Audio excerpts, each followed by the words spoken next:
It's February 14th. Happy Valentine's Day. And here's your daily zine for Black History Month.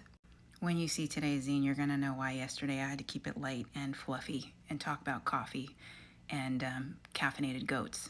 Today's zine is titled, Slavery is White History. Black History is How We Survived It. I know I stole that from a shirt. I know I love that because it's powerful and yes. And if it makes you uncomfortable, you need to think about why it makes you uncomfortable. I'll talk about that here in this little zine, by the way. This zine is inspired by the book Black AF History by Michael Harriot. The men and women who were stolen from Africa were doctors, priests, warriors. They were mothers, fathers, and children. They came from many parts of Africa, some of which had civilizations and empires that would put European empires to shame. Don't mind my horrible background drawing, by the way. This is partly why I made my last graphic novel take place in space where all I had to do was draw rocks. These Africans were trafficked across the ocean through violence.